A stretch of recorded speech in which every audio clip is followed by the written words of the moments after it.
Teenage son, 16M, addicted to video game screams, now has headaches and does nothing. So backstory. My son, 16, always loved gaming. His older sister bought him a PS4 several years ago as a gift, and he had an iPhone for several years too. Wasn't really a problem until last year before the pandemic started.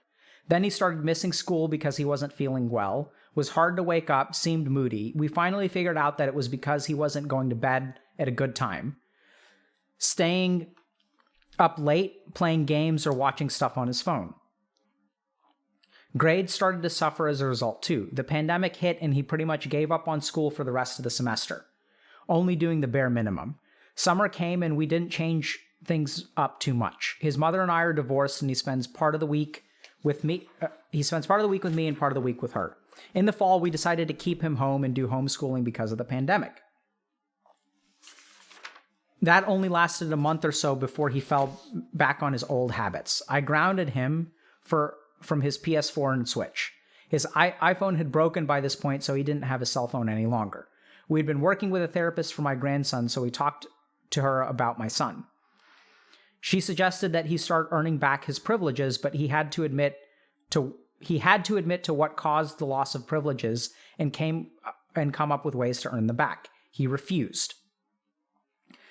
I've shared custody of with my ex-wife. She thought I was too strict and only went along with the grounding from video games. While he is with her, she was still letting him watch TV. And he was the one that was manipulating her into letting him stay home from school for the most part. He missed the most school when he was with her and barely missed when he was with me. After that start of the new year, he claimed he had a headache that never went away. That made it to where he couldn't do any schoolwork at all, so he claims. Took him to doctors and a headache specialist and didn't find anything medically wrong. Started prescribing some meds to try to get rid of the headaches, but nothing has really worked, or so he claims. Mostly still on a messed up sleep schedule, despite us telling him he needed to try to go to bed at a decent time, etc. I just found out that he's been sneaking video games by playing on a Game Boy he had that I forgot about. Because he's been getting away with that, that's why I figured he didn't care to earn back his screen time. Now I also suspect about his headaches, whether he actually has them or if they're as bad as he says they are. He refuses to go to therapy. I mean, right now he pretty much has gotten his way. He does zero schoolwork, watches TV at his mom's, and apparently now has been playing Game Boy when he's over here and just sleeping weird hours. Because of the lying and hiding his habit, or just trying to find another fix, I'm afraid that he'll just find something else to do once I take his Game Boy away. And forcing him to keep his door open, only allowing him to sleep in his room, etc., is that really going to solve anything? Just looking for ideas on how to deal with this. His mom thinks I'm too strict and also suffers from chronic pain herself, so she tends to go easier on him. And as a result, he would just rather stay with her than come over to my place when I'm supposed to have him. I don't know if he's too prideful or ashamed to admit when he's messed up, and that's why he refuses to talk to someone else or even to try to earn his screen privileges back.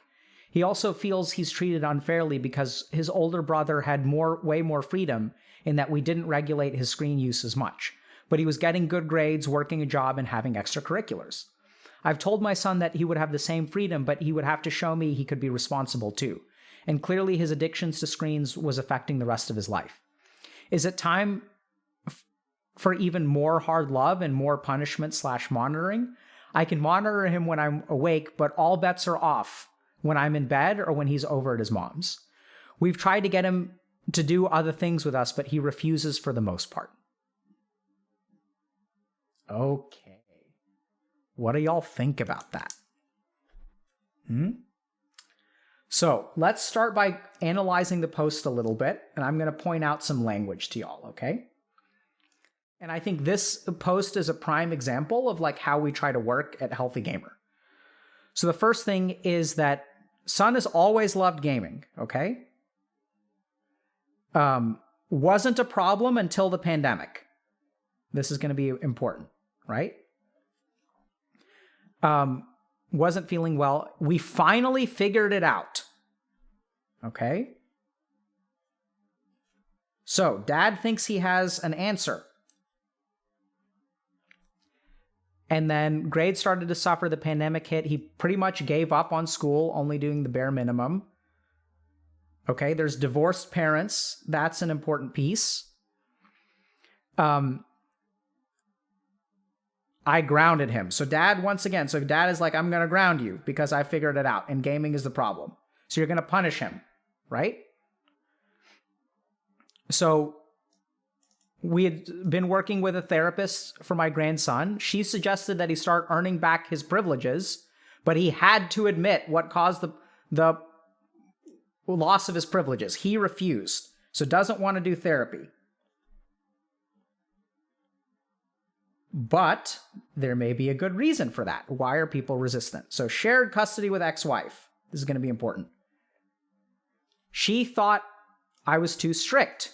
While he's with her, she was letting him watch TV. And he was the one manipulating her. Oh, this is interesting. So son is manipulative. Right? At the start of the new... Now son has a headache. Okay? So they couldn't find anything medically wrong. And then the dad uses the word claims, or so he claims, or so he claims, right? Mostly still on a messed up sleep schedule. I just found out that he's been sneaking video games. I'm also suspect about the headaches. I mean, right now he's pretty much gotten his way. So here's the gotten his way. What does that imply to y'all? So, he's going to find another fix, right? I'm afraid he'll just do something else, forcing him to keep his door open, right? His mom thinks I'm too strict, so she tends to go easier on him. And now he doesn't even want to come over to dad's. What's dad's understanding of why he doesn't want to come over? Oh, it's because my son can't manipulate me. I'm not going to get manipulated. Heaven forbid that mom actually tries to understand her son.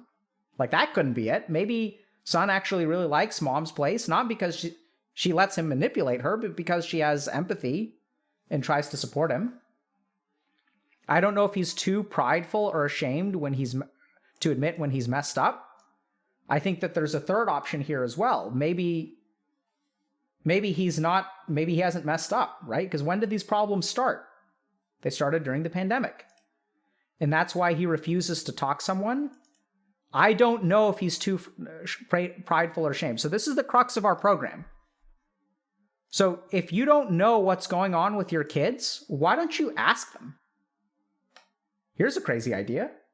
Maybe you should ask them. And that's why he refuses to talk to someone else or even try to earn his screen privileges back. Maybe he refuses to earn his screen privileges back or try to play your game because it's a game that he's not going to win. Right? He also feels he's being treated unfairly. So here's what I'd say. This is a problem where the son is basically doing what the dad taught them to do. That's what's going on here. So dad diagnoses a problem and doesn't really care what anyone else thinks, right? At least we don't see it in the post. We're not hearing a whole lot of dialogue or trying to understand. Dad diagnoses the problem. You're staying up too late. Therefore, this is going to change. Based on what I want to do, I'm just going to implement what I want to happen. So if the grades aren't good, I'm going to ground you. I'm going to take the PS4 and switch away. And so the dad is just going to find some way to do what he thinks. And it's a power struggle. So this isn't a 12-year-old anymore. This is a 16-year-old. 16-year-olds have opinions. They have thoughts. They also have struggles. So what I'm hearing is that, generally speaking, the pandemic has been terrible for most people's mental health. Addictions across the board have gone up. Depression has gone up. Anxiety has gone up. And so it's tough. And yet what's happening is dad is now distrusting, doesn't believe what his son is doing, and they're in war. They're antagonistic. They're fighting against each other. And so they're in a competition where dad is I'm going to take your game away, and kid is I'm going to sneak a game. So the kid is now learning how to... So you guys get that the basic problem here is there's no dialogue. There's no attempt at understanding. There's just, I have my goal, and I'm going to move towards it no matter what you do or how you feel. So no matter what happens, like if you don't do what I say you're going to do, I'm going to take away your video game. I'm going to increase the monitoring more. I'm going to restrict you more. And so the kid is playing the same game because that's what the kid has been taught. When you have a problem with someone, you don't actually ask them, hey, what's going on here? You don't engage in dialogue. That's why the kid is resistant to therapy, right? Because it's like dialogue is not valuable in this relationship. And so the kid is going to do the same thing.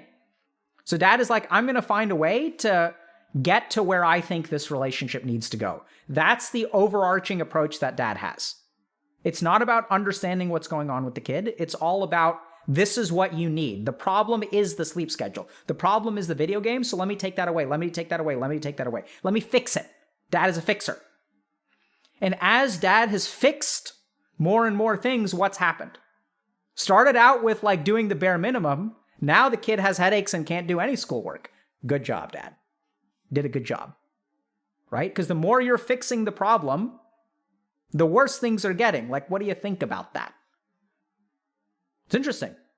Fix it more, right? So dad is demonstrating a lot of good stuff. He's posting, he's asking for help. He's like, I don't know if this is actually like going to work. Should I do more tough love? That's good. Dad's making an effort, right? And so when dad teaches you, hey, when you have a problem, you just need to use whatever tools at your disposal to fix it. That's what the kid is doing as well. Maybe the kid is depressed. Maybe the kid is struggling in school. Maybe the problems aren't the video games themselves, but that it's really hard to stay motivated. Maybe kid has ADHD and he's like potentially failing out of school and it's really hard for him. So he uses the video games to cope. And if you take away the PS4 and you take away the Switch, like, let me explain something to you. If you've taken away your son's PS4 and Switch and they're playing freaking Game Boy in the middle of the night, video game addiction is not the problem. Right? If you're resorting to, like, it's hard to get addicted to a Game Boy. Like, it's really hard to get addicted to Game Boy. Am I wrong there, chat? Like, do you guys get that? That's using gaming as coping. It's not like he's playing some gacha game, right? Which is, like, designed to addict people. That's not what he's playing. It's not like some endless MMO. It's freaking Game Boy. So if your kid is addicted to Game Boy, like, video game addiction is not, I would guess 99% of the time, gaming addiction is not the problem. And so what the kid is going to do is he's going to play the same game that dad is teaching him to play, which is when you believe something, you don't engage with someone, there's no compromise, there's my way or the highway. That's dad's approach. And so the kid is like, okay, if the game that we're playing, this is what you're subconsciously teaching your child, my way or the highway. And the kid is he's going to do the same thing. So I'm going to steal the Game Boy. I'm going to sneak it. I'm not going to engage with you. I'm not going to talk with you. I'm not going to engage with the therapist because what is the background of therapy? Just think about this. The therapist is like, he needs to understand why he's lost his privileges. What the fuck? The therapist isn't even bothering to ask, why are you playing games in the first place? Why do you think the kid isn't going into therapy? It's because the kid doesn't have a voice. It's like therapy is being used as a tool of manipulation and control by the dad. He needs to articulate why he's been a bad boy and we took the games away. Then he'll get them back. Maybe the purpose of therapy is to ask the kid, what's going on, man? Why are you playing the games? Are you struggling? What's it been like being at home?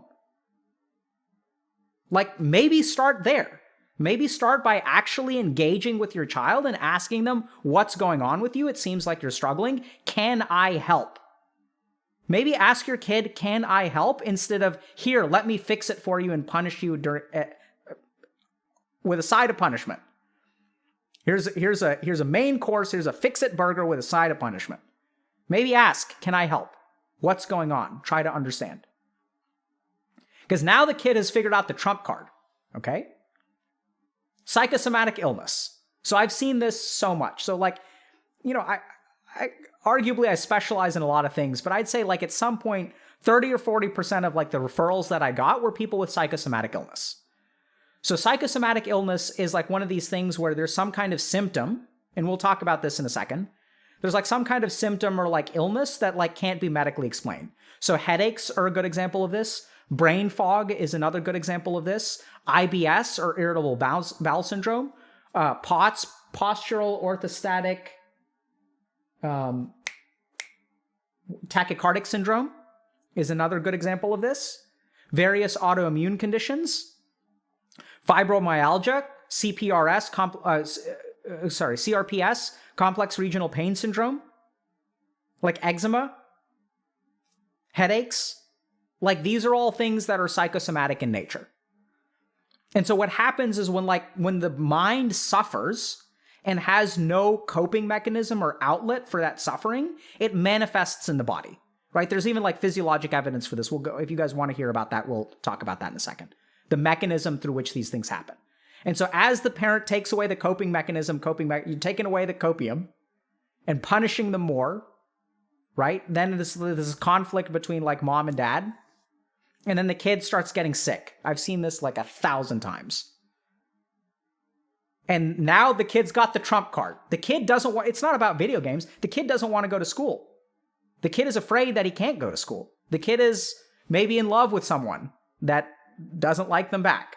Maybe has ADHD and is struggling in school. Maybe he's afraid that they're going to be doomed. Maybe he's afraid that they won't get into good college. And they'll be like judged by everyone around them. Maybe his kid is intimidated because he knows that older brother is a gamer and does extracurriculars and has big shoes to fill. And younger brother knows there's no way I can ever live up to the shadow that my older brother has left. And so like he's like, oh, I need an excuse for my poor performance.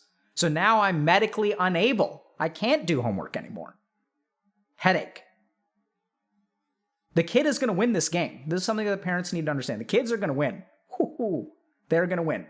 Because the next thing that parents do is they send them off to like wilderness camps, right? It's a combination of fixing and punishment. That's what parents in this situation do. And so like it's all about power dynamics. It's not about collaboration or cooperation. It's about I'm going to force you to do what is best for you because I think it's best for you. And this is where a toxic relationship comes from. Now, the kid doesn't even want to go to dad's place. Dad assumes it's because I don't let him watch TV. Well, like, what the hell do you expect him to do all day? Maybe it's because mom expresses some degree of empathy. Maybe mom knows what it's like to have chronic pain. Maybe there's a reason why he doesn't want to go to dad's place. Like, ever consider that? Maybe the reason he goes to mom's place, and this is dad's words, right? He manipulates her. She lets herself be manipulated. Maybe she's empathic. Maybe it's not manipulation. Maybe your kid isn't like a sociopath who's like claiming all this stuff. It's possible he's actually suffering. So that's the other thing I want y'all to think about. Kid is having headaches and dad doesn't believe him. You guys get that from the post? Dad doesn't believe him. So how do you think that translates into dad's words? How do you think that translates into dad's tone? How do you think that translates into how the child feels about their dad? What's the relationship there when you go to, specialist after specialist and you do everything that a good dad is supposed to do, but in your heart of hearts, you think your kid is faking it? Like, what does that do to the kid? Right? Whereas mom is like, yeah, I understand. Like, I have chronic pain. So, like, I know what it's like to go to doctors and get test after test after test and then tell you nothing is wrong. Because I feel it. It's wrong. Now, I'm not trying to crucify dad here, but this is a prime example of what we see in our parenting program. Is parents come in thinking like this. The good news is that parents are willing to change, and it's just about taking a step back and working with your kid. Right? It's about sitting down and asking your kid, what can I do to help? Instead of fixing it, maybe ask them, what can I do to help? How can I understand what you're going through? What's tough about your life? Why are you playing the video game? Why is it so addictive to you? And you can even share your concerns. This is what we advocate for parents. We start by alliance building. So you have to learn how to talk to your kid and understand what's going on in their life. Because you can't conquer video game addiction on your own if your kid is fighting against you. It's never going to work. Right? All that's going to happen, you may squash the video game addiction and it's going to pop up. It's going to be like a game of whack-a-mole where they're going to have other problems. So we see this where like kids will start doing things like lighting fires. And they'll like do things like start stealing and other kinds of acting out behaviors. They'll get into drugs. There are things like that happen. If you just squash the video game without addressing the underlying causes of the video game, you're in big trouble. Because they'll just manifest, or they'll manifest in a psychosomatic way. All of that negative energy will manifest in some other way. So it starts by understanding your kid and like building an alliance with them. And then by all means, set healthy limits, right? So the conversation with your kid is, hey, I understand that the pandemic has been rough for you. I understand that it's hard. do you want to go to college? Like, you have to sit down with your kid and ask, like, do you want to go to college? Okay. What is it like? How do you think you're doing? And the kid is like, I'm terrified because I know I'm not going to get into college. And then the right move for dad is like, you have to ask the kid, okay, I would like to help you if you want to go to college, to help you get into college. Do you want my help? Are you afraid that even with my help, you won't be able to make it? I can understand that. Because I don't know if you're going to make it, but I'm willing to try if you want my help. Because the kid is taking the power. You guys get that? Dad is like trying to exert power in the relationship, and kid is stealing it right back. Kid is going to win. Your kid is going to win. Any conflict between parent and child, kid is going to win. That's what I've learned having 2 daughters, ages 6 and 4. Right? Even if the parent wins, the parent loses. So you have to support your kid, collaborate with your kid, build an alliance with your kid. And then, because the thing is, like, I don't know if you guys have had interactions with your parents, but like, y'all have goals, right? So why do you come here? Why do you come to me? It's because I support you in your goals.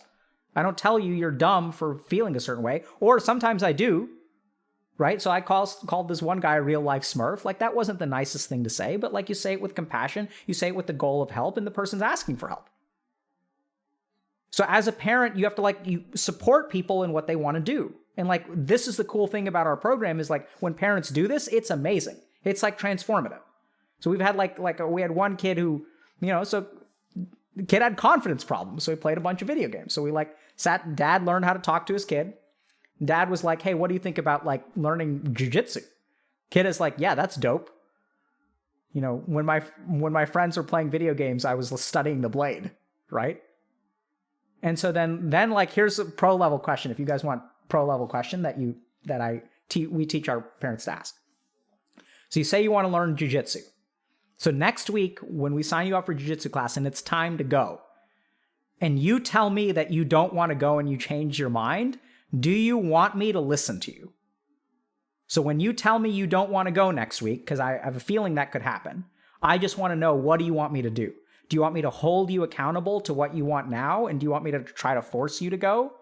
Or do you want me to just let it slide if you change your mind? You ask that question 1 week ahead of time. That question is awesome. It's like the most OP question. Because you're asking the child, do I get to control you next week or not? And the child is like, yeah, I want you to force me to go. Right? And then when it comes, then the parent has it and he's like, look, I wouldn't normally force you, but you asked me to do this. So I'm choosing to listen to you from a week ago as opposed to the you from now. And I'm going to force you to go. As best as I can, I'm going to force you. I can't really, I'm not going to pick you up and manhandle you and stick you in the car. But I'm going to force you to go. And then tomorrow morning, I'm going to ask you whether this was the right move or not. So I'm going to ask you tomorrow morning, when next week rolls around, do you want me to force you or do you not want me to force you? And then the kid is like, okay, fine. And the next morning rolls around, and then parent asks the kid, hey, did I do the right thing in forcing you? Or do you want me to not do that anymore? And then kid is like, I'd say honestly, 90% of the time, they're like, force me, you did the right thing. Thank you. Thank you for making me go to jujitsu. And then parent and child, high five, they're on the same team. They did it. Parent is like, awesome, right? Let's celebrate. And then suddenly this antagonistic interaction becomes a celebration. And then this is happening in all of their dimensions for a lot of the kids, half the kids anyway. Right? I'm telling you guys, this is not fictional. This actually happens. This is what we try to do. Right? It's about understanding your kid and supporting your kid. Your kid doesn't need you to fix their problems for them. That's not raising an adult. It's infantilizing a teenager. They don't need you to control them. They need you to support them. Because video game addiction, so people will ask me, so I'm an expert, whatever the hell that means, in video game addiction. So parents will ask me, what do you do with your kids? Do you let them play video games? And I say, yes, I do. Do you let them watch TV? Yes, I do. They're like, what? And then I say, it's my philosophy that it's better to teach a child restraint rather than restriction. So I've seen this a lot in the Indian community where parents will be super strict. No boyfriends, no girlfriends, no drinking, no smoking, no video games. It's math club, mathletes, math competition. Those are all 3 separate things. I'm not talking about one thing. They enroll their kid in all 3. Piano or violin, either are acceptable. no drama, no theater, none of that stuff. You can do space camp. Space camp is acceptable. And no parties, no dresses above the knee, no tattoos, no coloring of the hair. You're going to be a good Indian kid. You know? And then they go to college. 30% of them, maybe 50% of them wind up great. They're like totally fine with that. They get 4.0s, they do fantastic. The other 50% fall apart. Drinking, drugs, tattoos, rebellion. Oh my goodness. He's been corrupted by American culture. India is so much better. He's corrupted. Hariyo. Corrupted. It's bad influence. He has that friend. His friend is Mexican. Are bapre? He's hanging out with these boys? That is the problem. It is not because I taught him, let's do a little bit of racism too because we are Indian. It's what we do. It is not my fault. This boy he's hanging out with the wrong crowd. He's doing the drinking and the drugs. Hare bapre. I do not understand why he's not going to the math clubs. It's corrupted. Hariyo. What are we going to do? This should not happen. It is problem with the American values. American culture is bad. Now even my younger son, I'm not going to even let him leave the house. He's going to do homeschool. And no friends that are not Indian. No Mexicans, no even Americans. Chinese is okay. That's okay. It's okay. Because they must do studies. Right? That's the attitude. So teach restraint over restriction. Teach your kids how to regulate themselves. Right? Give them the option and teach them how to restrain themselves. Yes. Problem. So anyway, going back to this case. So I think this is a case that we see time and time again. And what I think it comes down to is parent is trying to control child and child is going to win. They're going to manifest things to get out of school until they've succeeded. And I don't know if you guys remember, the people in our community are this way too. Y'all have been the kid, right? Who has done the physical illness stuff. We see posts about that too, where people manifest weird illnesses. And it's all psychosomatic because the mind and the body are connected. And we know this. We know that, for example, stress worsens heart disease, right? If you guys want to hear about that, we can talk about that in a second. So overall, when it comes to interacting with your parents, and if you're a parent who's watching this, it's all about understanding your kid. It's not, I get that you love your kid, but it's just your kid isn't 14. They're not 12. They're 16. They have thoughts. They have feelings. I don't know what's going on with my kid. So then ask. Instead of assuming, oh, the problem is that they're sleeping too late. Well, maybe the reason they're sleeping too late is something else, right? Things are not so simple. Fixing their sleep schedule is going to be a major part of it. I don't doubt that. Sleep schedule is huge. But it's not going to fix all the psychological problems that cause them to go into gaming. It's just not going to be sufficient. There's a lot more that needs to happen to it. So our approach, at least working with parents, is to start by building an alliance and then helping them set healthy boundaries in sort of the way that I explained to y'all with the jiu-jitsu example. Right? It's about letting the kid know. And there's another thing that we try to teach. This is tough. Another thing that we try to teach parents is to let their kids fail. Right? So I'll give you guys this. This is very important for parents to learn. You got to learn how to you have to learn how to let your child fail. So I'll give you guys an example. So sometimes with parents who try to set limits around video games, okay? So here's one of my favorite ones. So it's we're going to do accent again, okay? So if you want to play the video game, you must get 3.5 GPA. You have to study every day. And if you don't get 3.5 GPA, I'm going to take the game away. And the kid's okay, dad, cool, whatever. And so then what happens, what happens the next day, right? So let's say you have this conversation on a Sunday. Monday, kid comes home, doesn't study. What does the parent do? Are you studying? Why aren't you studying? You should study. If you don't get 3.5, I'm taking the game away. I told you. I've told you before. You should study. And then the kid's yeah, dad, I'll do it, whatever. Dad's and then 2 hours go by, dad's back. What are you doing? You're still not studying? I've told you. 3.5? I've told you before. And so parents start nagging, right? So like suddenly you set this limit on the child where they're responsible for getting a 3.5 GPA.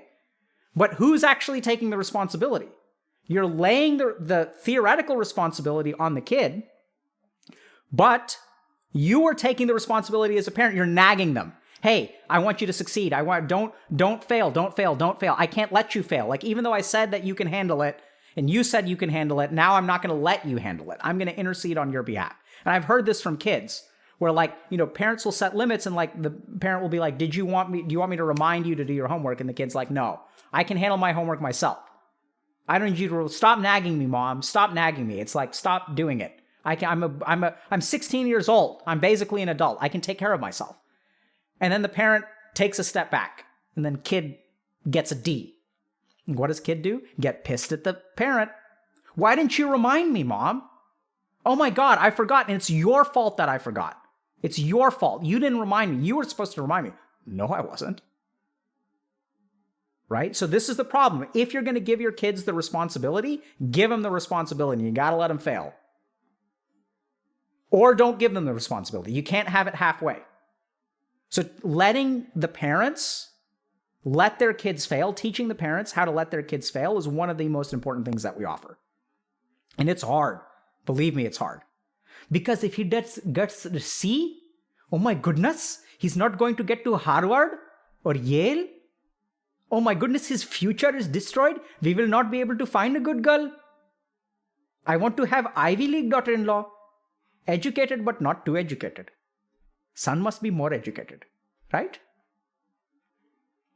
Right? So you can't let your kid fail because then that has consequences. So then you protect your kid from the consequences. You don't let them damage their own life. And in doing so, you infantilize them. And then you accept responsibility for their situation, even though you don't have the power to control their situation. Suddenly their grades are your fault. But you can't do the studying. Boy, I have no doubt in my mind that there's a handful of Indian parents out there that would take the test for their kids if they could. Right? And then you have a man-child, which is what a lot of Indian men grow up to be because their parents will infantilize them. Oh, are bapre. No, beta. You don't need to learn how to wipe your own ass. Let mommy do it for you. Yes. Mommy needs to get it properly so you don't have dingleberry. Are bapre. My boy. Right?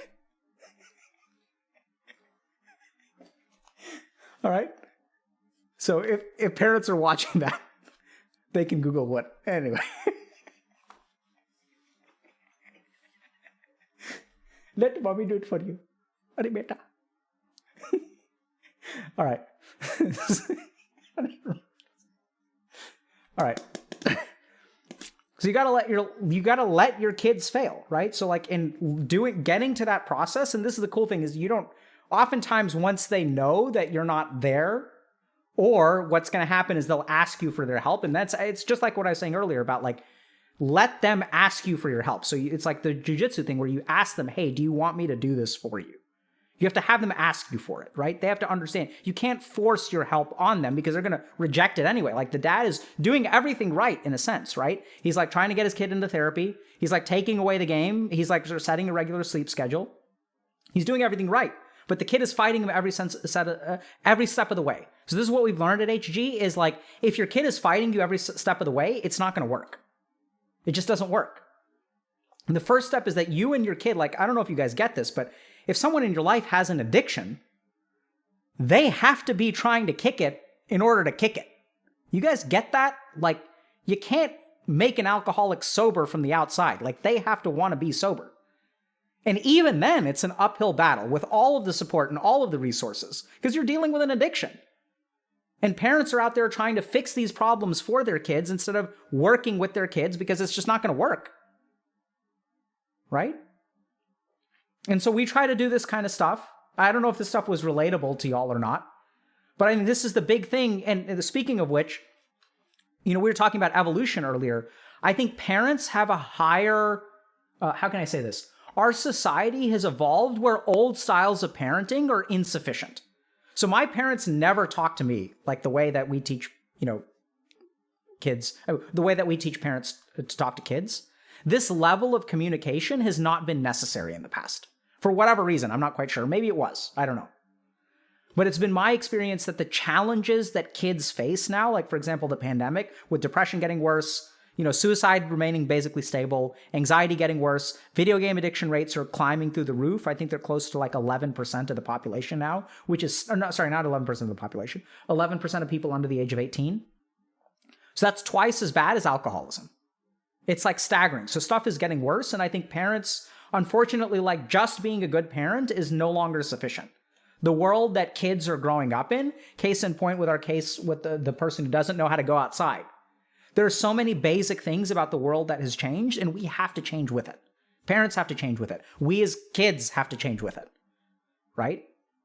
And so it's challenging. I don't blame them. That's what we try to help them, because it's like, it's not their fault. Like parenting maybe used to be easier. I don't even know if it's fair to say that.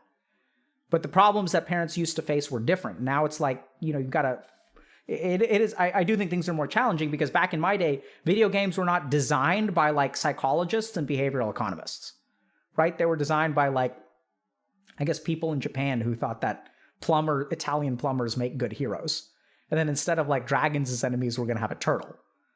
And I mean, that's who used to design games. And now we have these like billion-dollar corporations that are like, hiring psychologists and behavioral economists and things like that are like designing games so that your kid, like if you look at these iPad things, right?